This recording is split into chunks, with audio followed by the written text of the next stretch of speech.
Cease fire का ऐलान कर दिया गया। उसमें अमेरिका ने जो अहम रोल निभाया और डोनाल्ड ट्रंप के जो ट्वीट के बाद सीज फायर करने का फैसला तो दोनों देशों ने कर लिया, लेकिन देश में, भारत में एक तरह से सवाल उठ गया कि आखिर दूसरा देश, भारत और पाकिस्तान के बीच में अगर विवाद है तो दूसरा देश हमारे बीच में क्यों घुस रहा है? आखिर ट्रंप को सीज फायर करने के लिए क्यों कहना पड़ा? इस वक्त मेरे साथ लकी बिष्ट हैं, पूर्व एनएसजी कमांडो हैं, रॉ एजेंट हैं पूर्व। इनसे बात करेंगे। इनको पूरा पाकिस्तान भी अच्छे से जानता है, पाकिस्तान में भी बहुत चर्चा में है। लकी जी नमस्कार। नमस्कार सर, कैसे हैं सर आप? जी एकदम बढ़िया, आप कैसे हैं? सर बहुत बढ़िया। तो जैसे मैं देख ही रहा था सर कि दोनों देशों की सहमति से जब सीज फायर को अनाउंस किया गया, दोनों डीजीएमओ ने आपस में बात करी और देश को बताया गया, तो बहुत सारे देश में आक्रोश हो गया सर। बहुत सारे नेता लोग हैं जो अलग अलग बयान देने लग गए, सोशल मीडिया से ट्वीट करके कुछ रोड के ऊपर आ गए। तो मैं सबसे पहले उनसे ये कहना चाह रहा हूँ सर कि वो क्या चाहते हैं। मैं आम जनता से नहीं कह रहा हूँ सर, उन लोगों से कह रहा हूँ जो इस देश में प्रोपेगेंडा फैलाते हैं सर, जिनका काम है सिर्फ देश को बहकाना, देश को, यूथ को एक गलत राह में लेके जाना। आप क्या चाहते हैं? वॉर? पहले उन लोगों को यही नहीं पता होगा सर कि वॉर और ऑपरेशंस में फर्क क्या है। बहुत ये वही लोग हैं जो कुछ दिन, 2-4 दिन से लगातार करते हैं कि हिंदुस्तान और पाकिस्तान के बीच में वॉर शुरू हो गया, वॉर शुरू हो गया। तो मैं उनसे ये कहना चाह रहा हूं सर कि सबसे पहले आपको चीजें समझनी पड़ेगी। हिंदुस्तान का जो युद्ध था ना सर, हमारा जो युद्ध था वो आतंकवाद के खिलाफ था सर। हमारा किसी मानवता के खिलाफ नहीं है ना, हमारे किसी देश के खिलाफ है। टेररिज्म ने हमारे देश में अटैक किया, हमारे इनोसेंट लोगों को नुकसान पहुंचाया। हमने उनके सारे ट्रेनिंग कैंप खत्म कर दिए सर। जो उनको सपोर्ट कर रहा था हमने उसे भी खत्म किया। हमारा मकसद था आतंकवाद को खत्म करना। हमारा मकसद नहीं है किसी इनोसेंट, हिंदुस्तान कभी इनोसेंट को नुकसान नहीं पहुंचाता सर। तो बहुत सारे लोग आए कि यार सीज फायर क्यों कर दिया, सीज फायर क्यों कर दिया। मैं उनसे यह पूछना चाह रहा हूं सर कि सीज फायर तो 1949 में भी हुआ सर, सीज फायर 1965 में भी हुआ, 1971 में भी हुआ, 2003 के अंदर भी हुआ, अभी 2021 में भी सीज फायर हुआ सर। इस दुनिया में आप कोई भी युद्ध उठाकर देख लो सर, उसका आखिरी रिजल्ट सीज फायर ही निकलता है। तो जो लोग आ रहे हैं आज रोड के ऊपर, लोग आ रहे हैं पुतला फूकने लग गए कि हमारी सरकार ने क्यों किया, यूएस ने बीच में आकर, तो वो क्या चाहते हैं सर कि वॉर हो जाए। तो मैं उन लोगों से ये कहना चाह रहा हूं सर, उन्हें ये पता होना चाहिए और देश को ये बताएं कि अगर जब दो देशों के बीच युद्ध होता है ना सर, मैं दो देशों के बीच नहीं करता हूं, मैं अभी हिंदुस्तान और पाकिस्तान में लेके आता हूं सर। आपको पता है एक दिन का वॉर का जो खर्चा है ना सर, वो कम से कम 10,000 करोड़ का खर्चा है सर, एक दिन के वॉर का। और आम लोगों को और उन्हीं पुतले फूकने वाले लोगों को यह समझ में आना चाहिए कि दोनों देश एक न्यूक्लियर पावर देश है सर। आज के टाइम में न्यूक्लियर अटैक का मतलब है महज कुछ चंद मिनटों में 10 से 12 करोड़ लोग मारे जा सकते हैं सर। क्योंकि 1945 6 अगस्त और 9 अगस्त को जो बॉम्ब गिरा था ना सर, हिरोशिमा और नागासाकी में, उन बॉम्बों की जो पावर थी वो 15 केटी 18 केटी की बॉम्ब थे सर। तो मैं उन लोगों को यह बताना चाहूंगा, भाई आज न्यूक्लियर पावर देश है, इनके पास कम से कम 400 केटी के बॉम्ब हैं। आप अंदाजा नहीं लगा सकते सर। हम मतलब किसी भी देश में वॉर का मतलब होता है सर वो देश 100 साल पीछे चले जाना। आप यूक्रेन का हाल देख लो सर। ये क्या समझे, एक चीज मैं जोड़ूंगा, तो ये क्या समझे कि ये युद्ध नहीं था, क्योंकि हर जगह हर तरफ बस वॉर की बात शुरू हो गई। ये तो वॉर था ही नहीं सर। आप किस वॉर की बात कर रहे हैं, किस सर? एक चीज मेरे को बताइए ना सर, आज दुनिया के किसी भी देशों के अंदर आप चले जाओ, आप बहुत सारे इंसर्जेंसी एरिया हैं, आप नॉर्थ ईस्ट में चले जाओ, हम सीज फायर सर 1999 से हमारा सीज फायर चल रहा है सर। सर सीज फायर हमारी जो, हमने तो सीज फायर किया है सर, हमारा सीज फायर भारत और पाकिस्तान की आर्मी के बीच में सीज फायर है। हमने आतंकवाद के खिलाफ सीज फायर नहीं किया है सर। मैं लोगों को यह कहना चाह रहा हूं कि आप भ्रमित मत हो, आतंकवाद के खिलाफ हिंदुस्तान शुरू से लड़ता है और अनंत काल तक लड़ता रहेगा सर। अगर आतंकवाद कभी भी उठेगा, दुनिया के किसी भी कोने से हमारे देश को नुकसान होगा, हम उस देश में घुस के उस आतंकवाद को खत्म करेंगे। ये हिंदुस्तान ने बताया सबको। आप ये लोग क्या चाहते हैं कि भारत और पाकिस्तान का युद्ध हो जाए सर? मतलब जो लोग पुतला फूक रहे हैं वो लोगों को बताएं कि यार युद्ध के रिजल्ट क्या होते हैं। आपको पता है सर कि आज युद्ध के रिजल्ट होने का मतलब है जितना भी हमारे पंजाब, राजस्थान, जो इस देश को पूरा अनाज देता है, 100 साल तक उस भूमि में खेती नहीं हो सकती सर। ये असर होता है एक बॉम्ब का, इन लोगों को समझना चाहिए सर। नहीं तो कभी तो पाकिस्तान को कभी तो सबक सिखाना पड़ता। ये बात क्लियर थी कि हमारा जो युद्ध था, हमारा हमने जो, भारत ने जो कार्रवाई की हुई ऑपरेशन सिंदूर, वो सिर्फ आतंकवाद के खिलाफ था। भारत ने पहले से उसे क्लियर रखा था। बिल्कुल। लेकिन पाकिस्तान ने इसे युद्ध के तौर पे ले लिया। पाकिस्तान ने खुद कहा कि हम भारत के साथ युद्ध पे हैं। जिसके बाद प्रधानमंत्री, अभी खबर आई थोड़ी देर पहले, प्रधानमंत्री नरेंद्र मोदी ने खुद कहा था कि अगर पाकिस्तान जवाबी कार्रवाई करता है तो हम यहाँ से, अगर वो गोली मारेंगे तो हम गोला दागेंगे, आप फ्री हैंड, पूरी सेना को सारी छूट दे दी गई। तो कभी तो करना था। हमने ऑपरेशन सिंदूर के तहत, भारत ने ऑपरेशन सिंदूर के तहत पाकिस्तान पर कार्रवाई की, वहाँ पे उनके ऊपर अटैक किए, सारे आतंकी जो ठिकाने थे उनको मारा, उन लोगों को ख़त्म किया। लेकिन पाकिस्तान ने फिर उधर से हमला क्यों किया? सर उसके उसके बदले हमने पाकिस्तान का डिफेंस सिस्टम उड़ा दिया सर, पूरा का पूरा। उनके पूरे लॉन्च पैड उड़ा दिए हमने। अब रावलपिंडी में उनका आईएसआई का सर्वेलेंस हेडक्वार्टर उड़ा दिया सर हमने। सर आतंकवाद को जिसने सपोर्ट किया, चाहे वो पाकिस्तान आर्मी हो, चाहे आईएसआई हो, चाहे उनका लोकल लॉजिस्टिक सपोर्ट हो, हमने सबको बर्बाद किया है ना सर। ऐसा नहीं है कि हमने शुरू में 9 ट्रेनिंग कैंपों को बर्बाद किया। हमारी लड़ाई आतंकवाद के खिलाफ थी। पाकिस्तान आर्मी ने आतंकवाद को सपोर्ट करने की कोशिश करी तो भारतीय सेना ने पाकिस्तानी आर्मी के सारे सर एयर डिफेंस उड़ा दिया सर। और क्या लोग गया, उनको जो भी सपोर्ट था, उनकी ऑर्डिनेंस फैक्ट्री उड़ा दी हमने, उनके फाइटर प्लेन्स गिरा दिए हमने सर, उनके ऑर्डिनेंस डिपो हमने बर्बाद कर दिए। तो भारत ने यह भी एक मैसेज दिया पाकिस्तान को कि अगर पाकिस्तानी सेना, आईएसआई अगर आतंकवाद को सपोर्ट करेगी तो हम पाकिस्तानी आर्मी को भी निस्तो नाबूद कर देंगे सर। ये मैसेज दिया है सीजे। लेकिन हमारी लड़ाई सर आम लोगों से नहीं है, आवाम से हमारी लड़ाई नहीं है सर, इनोसेंट लोगों से हमारी कोई लड़ाई नहीं है। वॉर में हम, भारत की लड़ाई आतंकवाद से थी। भारत की लड़ाई आतंकवाद से है सर, और आतंकवाद को सपोर्ट करने वालों से भी है। जो आतंकवाद को सपोर्ट करेगा उससे भी हमारी लड़ाई है सर। वो दुनिया के किसी भी कोने से, चाहे वो दुनिया की कोई भी आर्मी हो, अगर आतंकवाद को सपोर्ट करेगी तो हम उस आर्मी के खिलाफ भी एक्शन करेंगे। और एक्शन किया ऑपरेशन सिंदूर के तहत, सारे हिंदुस्तान ने देखा सर। अच्छा, एक चीज़ मैं पूछूं तो अभी एक इंडियन एयरफोर्स का एक ट्वीट आया है थोड़ी देर पहले, और कहा गया कि ऑपरेशन सिंदूर बिल्कुल जारी है सर, बिल्कुल। कल सीज फायर हो गया ऑपरेशन, तो अब आगे क्या कार्रवाई हो सकती है इसके बाद? सर नहीं, ऑपरेशन सिंदूर जारी है, क्योंकि कल ही क्या हुआ है, पाकिस्तान ने सीज फायर को वॉल्यूशन किया है सर। कुछ एक फायर्स किए, आपने अगर सुना हो जेएन के अंदर या बाड़मेर के अंदर, जैसे उसने एक्शन किया तो भारतीय सेना ने जवाबी कार्रवाई दी है ना सर। अभी हमारे इसमें लीडर्स हैं जो बात कर रहे हैं कि आगे क्या कार्रवाई करनी है, इस चीज पर बात चल रही है सर। मैं आपसे बोल रहा हूं सर कि हम और आप, बोलना बहुत आसान है, लेकिन एक देश के प्रधानमंत्री को सर, इस देश के 140 से 145 करोड़ लोगों को देखना है सर। उनके लिए भी इजी है कहना कि वॉर कर दो, ऐसा नहीं है। अगर हमारे प्राइम मिनिस्टर सर कहते हैं कि यार वॉर कर दो, तो उनके लिए जितना मुश्किल मेरे को बोलने में लग रहा है, इससे कम टाइम उनको लगेगा सर। लेकिन उनके ऊपर इस देश के 140 करोड़ लोगों की जिम्मेदारी है। ये दुनिया क्यों नहीं भूलती सर? ये 2 परिवार का झगड़ा नहीं है सर। जब बात 140 करोड़ लोगों के ऊपर होती है तो बहुत सोच के डिसीजन लेना पड़ता है। आप हमारे घरों के अंदर देख लीजिए, हमारे पिताजी हो या हमारे घर के कोई भी बड़े हो, एक छोटे से डिसीजन लेने के लिए भी वक्त लेते हैं सर। वो 2 सेकंड के अंदर बात नहीं बोलते।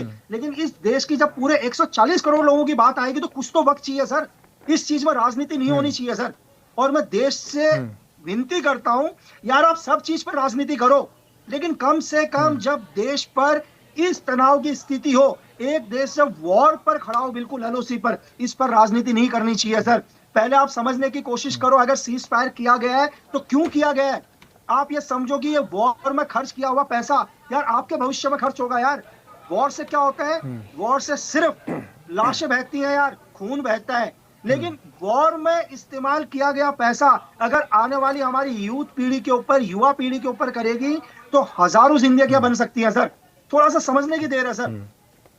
नहीं, वो सारी चीजें ठीक है, लेकिन पाकिस्तान को सबक सिखाने की जरूरत है, ये आप भी मानते हैं? बिल्कुल, मतलब आतंकवाद का समर्थन, जो आतंकवाद को पालन पोषण, सारी चीजें पाकिस्तान ही कर रहा है। अगर हमने आतंकवाद को, हमने ऑपरेशन सिंदूर के तहत आतंकवाद पर हमला किया था, और तो पाकिस्तान को उधर से जवाबी कार्रवाई तो नहीं करनी चाहिए। बिल्कुल नहीं करनी चाहिए। साफ साफ हो गया कि पाकिस्तान आतंकवाद का समर्थन कर रहा है। बिल्कुल सर, हाँ, टेररिज्म को सपोर्ट कर रहा है। तो क्लियर हो गया। तो क्या कार्रवाई आगे करनी चाहिए ना? अब तो पाकिस्तान को कभी तो सबक सिखाना चाहिए ना। पीओके इतना सटा हुआ है, आप समझिए कि बॉर्डर के इलाके के लोग, जो लोग वहां पे रह रहे हैं, बॉर्डर के इलाके के लोग जो लोग वहां पे रह रहे हैं, उनकी कैसी जिंदगी बीत रही है। वो मैं समझ रहा हूँ कि युद्ध की आवश्यकता नहीं है, युद्ध करना भी नहीं चाहिए, और हमारा भारत का हमेशा चाहिए, हम आतंकवाद के खिलाफ है। लेकिन पाकिस्तान ने किया, तो पाकिस्तान को हम सबक क्यों नहीं सिखा रहे? सर कौन कर, हम सबक नहीं सिखा रहे हैं पाकिस्तान को सर। आज दुनिया को 3 दिन से 4 दिन से एक ऑपरेशन सिंदूर नजर आ रहा है। मैं तो बोल रहा हूं सर 2014 से ऑपरेशन चल रहे हैं सर। कुछ ऐसे ब्लैकआउट ऑपरेशन ऐसे भी होते हैं जो दुनिया में नहीं दिखाई देते हैं। आप हर रोज न्यूज़पेपर में पढ़ रहे हो सर कि कुछ लोग, एक अननोन गनमैन पूरी दुनिया के अंदर हिंदुस्तान के हर दुश्मन को मार रहा है। कहीं ना कहीं तो ऑपरेशन चल रहा है ना सर। मैं आज आपके मन से कह रहा हूं कि ऑपरेशन, कौन सा ऐसा दिन है जो ऑपरेशन नहीं चल रहा। आज आपको इंडियन आर्मी का, एयरफोर्स का एक ऑपरेशन नजर आ रहा है, क्योंकि ग्राउंड पर नजर आ रहा है। दुनिया के अंदर बहुत सारे ऐसे कोड ऑपरेशन होते हैं, ब्लैक ऑपरेशन होते हैं जो दुनिया को नजर नहीं आते। तो मैं उन लोगों से ये बोलूं कि हिंदुस्तान के ऑपरेशन कभी नहीं रुकते सर। आतंकवाद के खिलाफ चाहे ऑपरेशन सिंदूर बंद हो जाए, इसके बाद भी हिंदुस्तान के ऑपरेशन आतंकवाद के खिलाफ चलते रहेंगे सर, जिनको हमारी सीक्रेट सर्विस करती है। बहुत सारे ऐसे कोर्ट ऑपरेशन है जिनको सरकार नहीं बताती। इसका यह मतलब नहीं है कि ऑपरेशन नहीं चल रहे हैं सर। तो मतलब ये जो सारे मीडिया चैनल्स और सोशल मीडिया पे हर जगह हिंदुस्तान पाकिस्तान के बीच में जो जंग शुरू हो गई है, वॉर शुरू हुई, ये सब फर्जी बातें हैं, क्योंकि अभी तक सेना की तरफ से कोई आधिकारिक बात नहीं आई थी युद्ध को लेकर, और ना ही सरकार ने इसे कहा। सर लोगों को समझना चाहिए यार, युद्ध क्या है, वॉर में और पहले ऑपरेशन में फर्क तो समझे सर। वॉर का मतलब है जब देश के प्रधानमंत्री, रक्षा मंत्री और राष्ट्रपति जी आके अनाउंस करते हैं कि आज से इस देश में इमरजेंसी लग गया है और देश युद्ध में चला गया है, तब उस देश में युद्ध माना जाता है। युद्ध का मतलब है थल जल वायु तीनों सेना एक साथ मूव करेंगी सर। अभी तक तो हमारी आर्मी ने एलओसी को क्रॉस भी नहीं किया, तो किस बात का युद्ध? एक ऑपरेशन है सर, एक आतंकवाद के खिलाफ ऑपरेशन है। पाकिस्तान आर्मी ने जवाबी कार्रवाई करी, उनके खिलाफ ऑपरेशन है। ये एक ऑपरेशन है जिसको वॉर का नाम ना दिया जाए। नहीं तो पाकिस्तान के साथ क्या करना चाहिए अब क्या करना चाहिए? आतंकवाद के खिलाफ क्या करना चाहिए? सर आतंकवाद को धरती से खत्म कर देना चाहिए, जैसा किया है।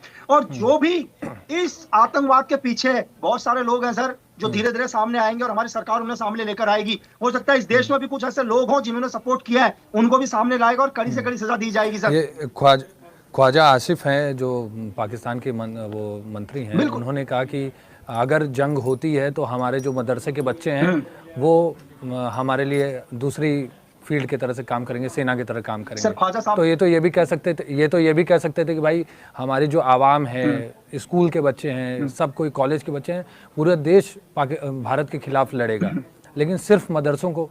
तो ये तो क्लियर है ना कि शायद वहाँ के मदरसों में खाली आतंकवाद की शिक्षा दी जा रही होगी। फिदाइन तैयार किए जा रहे हैं ना सर। अब देखो ख्वाजा साहब जाएंगे उनके पास, उन बच्चों का हौसला भी तो बढ़ाना है सर।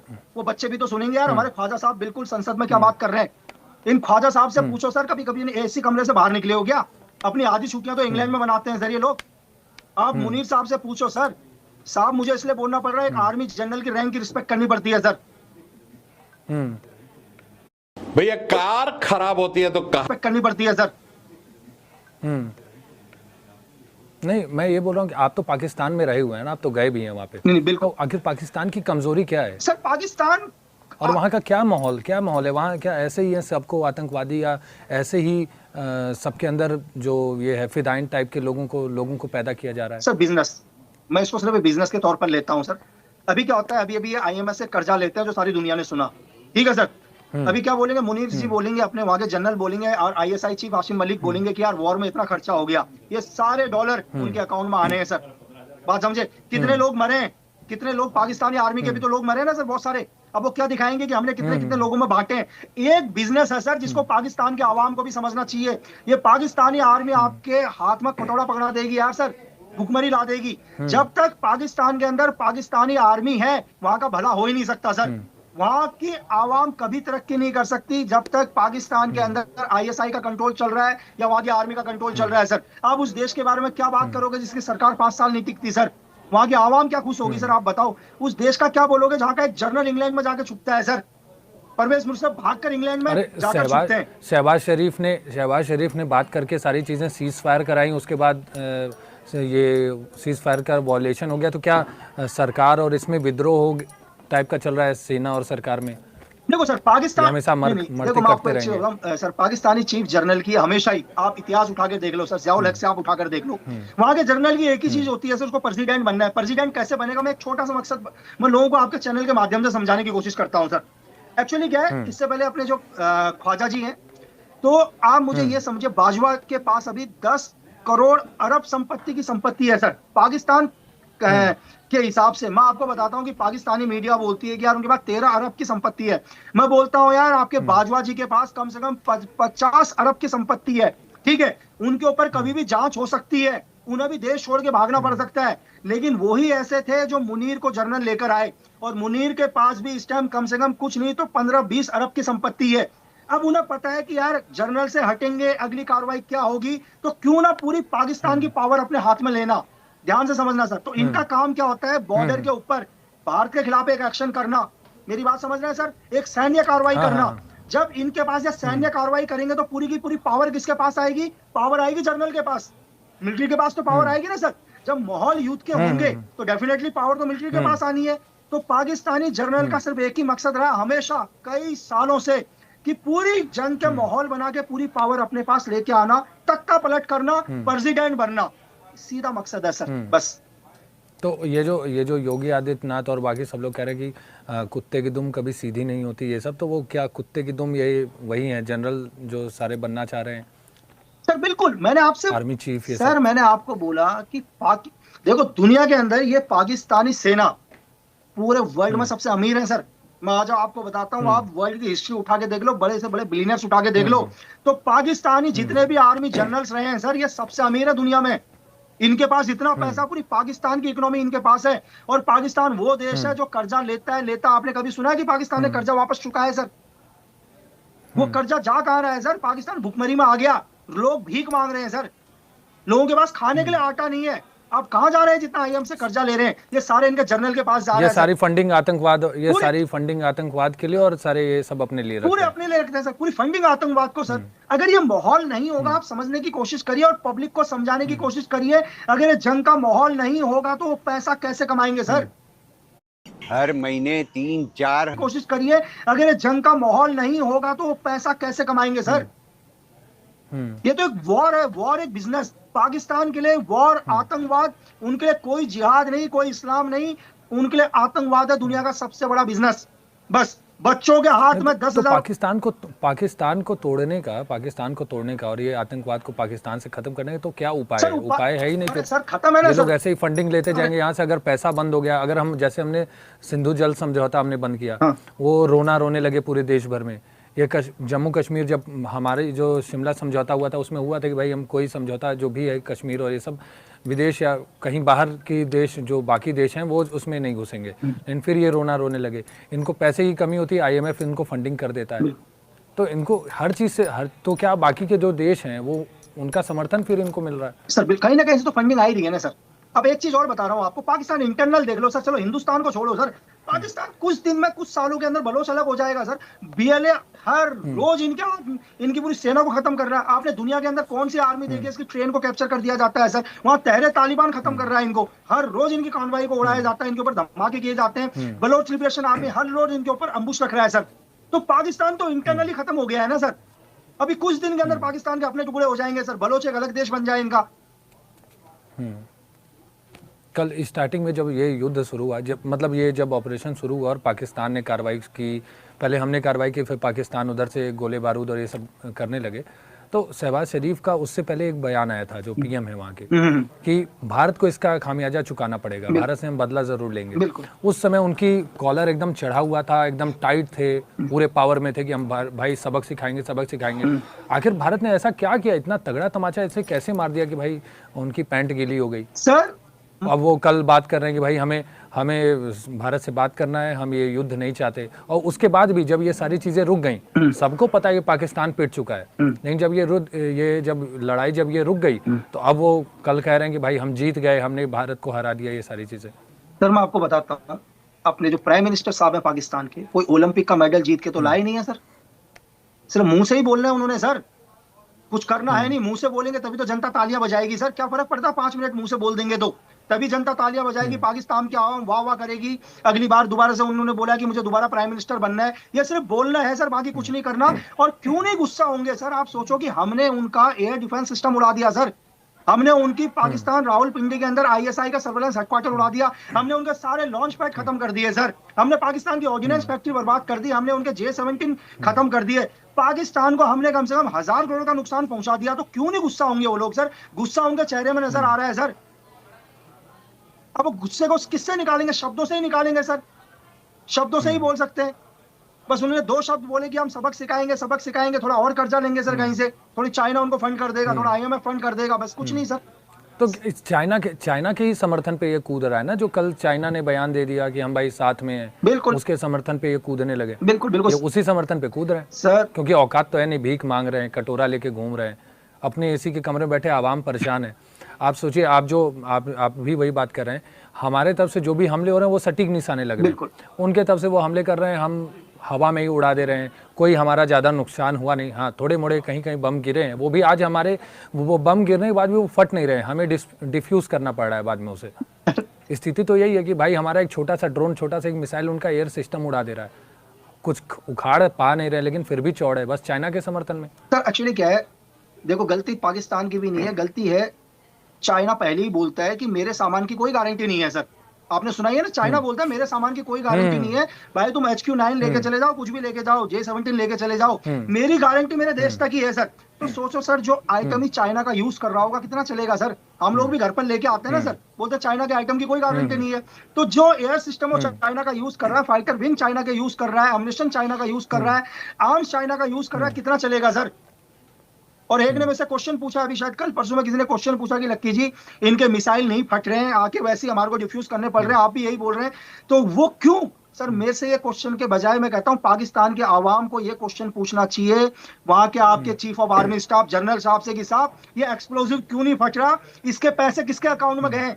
इन सारे एक्सप्लोजिव के पैसे तो सर उनके बैंक अकाउंट में चलेगा, स्विस अकाउंट में तो कहां से फटेगा सर?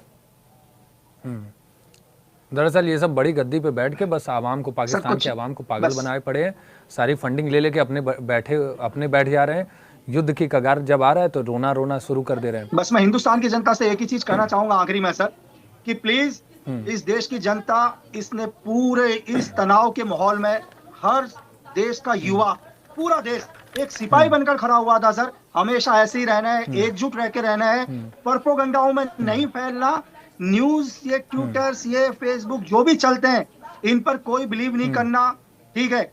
इस देश में जो भी फैसला लिया जा रहा है, हमारी सरकार जो फैसला ले रही है वो आपके हित में ले रही है, आपके परिवार के हित में ले रही है, हमारे आने वाली पीढ़ियों के हित में ले रही है। तो प्लीज हमेशा अपने देश की गवर्नमेंट के साथ खड़ा रहना। धन्यवाद, जय हिंद सर। बस एक सवाल और है कि PAFF और TRF ये कश्मीर में कब एक्टिव हो गया? और एक ये सवाल कि कल जब सीज फायर का उल्लंघन हुआ तो सब यही कह रहे हैं कि भाई जब वो सीज फायर का उल्लंघन कर रहे हैं तो एक साथ दाग देने चाहिए थे 50 गोले, हो जाता, फिर उसके बाद सीज फायर लगता रहता, मार के खत्म करना चाहिए था उसी दिन, उसी समय POK को कब्जा कर लेना चाहिए था। जब वो मान नहीं रहे हैं, सारी चीजें नहीं कर, तो एकदम तबाह कर देना चाहिए था। नहीं सर, सेना तो आज भी एक्शन लेने के लिए तैयार बैठी है। भारतीय सेना का इतिहास है सर, भारतीय सेना दुनिया के अंदर कभी आज तक भारतीय सेना ने पीठ नहीं दिखाई सर। सेना को सिर्फ एक ऑर्डर की देर है सर। आप सेना को एक ऑर्डर मिलेगा, सेना सर महज मैं अभी बता रहा हूँ रात के खाने से पहले लाहौर तक कब्जा कर लेगी सर भारतीय सेना। और ऐसा नहीं है अगर पाकिस्तान ने सिक्योर मतलब सीज फायर का वॉल्यूशन किया है तो हमने जवाबी कार्रवाई करी है सर। और जवाबी कार्रवाई की है, जवाब मात्र 51 रुपये में। और रही TRF की बात सर, मैं आपको बता रहा हूँ सर, एक्चुअली क्या है, जैसे मोहम्मद अली टी सर, इन्होंने अपना एक फ्रेंड ग्रुप खोल रखा है ताकि दुनिया की नजर इनके ऊपर ना पड़े। क्या होता है, ISI की टोटल फंडिंग होती है सर, लश्कर तोयबा हो गया, जैश हो गया, हिजबुल मुजाहिदीन हो गया। अब क्या है, दुनिया की नजर उसके पास है, हिंदुस्तान भी कंटिन्यू नजर रखता है और UN भी कंटिन्यू नजर रखता है। तो उन्होंने एक छोटे मोटे संगठन आगे खोल दिया, जैसे आपने TRF का नाम ले लिया सर, ठीक है। इन छोटे मोटे आतंकवादियों का संगठन होता है, दुनिया से छुपकर कोई एक्शन करना, आतंकवाद फैलाना, जैसे JNK के अंदर ये आतंकवादी घटना हुई। लेकिन हमने क्या किया सर, पूरे आतंकवाद को ही खत्म कर दिया सर। आपने कुछ दिन पहले ही देखा, हमने उनके टॉप के लीडर खत्म कर दिए सर। वो टॉप के लीडर जिनको सलामी देने के लिए उनके जनरल आए हुए थे, उनके लेफ्टिनेंट जनरल आए हुए थे, यहाँ तक कि चीफ ऑफ आर्मी स्टाफ ने इतना बड़ा गुलदस्ता भेजा था सर। आप ऑडियंस को दिखाना, इतना बड़ा COAS लिखा हुआ है चीफ ऑफ आर्मी स्टाफ की तरफ से। COAS उस पे लिखा था। अब देखिए सर, वहां के जनरल सर आतंकवादियों को आप सोचिए कि वो अपनी सेना की बॉडी को लेने के लिए मना कर देते हैं सर। ये वो पाकिस्तान है जो कारगिल वॉर में कहती है कि आर्मी हमारी नहीं है, और ये वो पाकिस्तान है जो आतंकवादियों के जनाजे में गुलदस्ते भेजती है सर। तो पाकिस्तान के आवाम को समझना चाहिए कि एक्चुअल में तुम्हारी आर्मी तुम्हारे लिए कभी नहीं लड़ेगी, लेकिन ये आतंकवाद को सपोर्ट करने के लिए पाकिस्तान को धरती के नक्शे से खत्म करवाने के लिए तैयार है सर। बस नहीं, मैं वही बता रहा हूँ कि पाकिस्तान को ये समझना चाहिए कि कारगिल में लात पड़ी, अच्छे से लात पड़ी। इस बार तो सीज फायर भारत ने कर लिया, लेकिन ऑपरेशन सिंदूर अभी भी जिंदा है, अभी भी जारी है वो लगातार। और आतंकवाद के खिलाफ तो भारत की जंग हमेशा से लगी हुई है। अगर इस बार आतंकवाद पे हम तो प्रहार करते रहेंगे, आतंकवाद कहीं भी पाकिस्तान के गड्ढे में, बंकर में, यहाँ तक शहबाज शरीफ के घर में भी छुपा होगा ना तो उसमें भी खोद के मारेंगे। नहीं बिल्कुल। लेकिन पाकिस्तान की आवाम, पाकिस्तान की आवाम को ये समझना चाहिए कि सरकार और जो सेना है वही उनकी दुश्मन बनी हुई है। और सरकार और सेना, इनको एक चीज समझ में आ जाना चाहिए कि अगर आप भारत से पंगा लोगे तो भारत नंगा करके मारेगा। सर मैं ये भी कहना चाह रहा हूँ, अगर हमारे देश की जनता को भी मैं ये कहना चाह रहा हूँ, अगर पाकिस्तान ने कुछ भी करने की कोशिश करी तो हिंदुस्तान ने सिर्फ ऑपरेशन सिंदूर चालू किया है, अभी रुका नहीं है यार, ऑपरेशन गो है। अगर पाकिस्तान ने कोई भी कार्रवाई करने की कोशिश करी तो हिंदुस्तान पाकिस्तान को वो सबक सिखाएगा जो आप चाहते हैं। बस पाकिस्तान की तरफ से हरकत आने की देर है। हिंदुस्तान की आर्मी बिल्कुल रेडी बैठी है एलओसी के अंदर, सिर्फ एक ऑर्डर्स की देर है।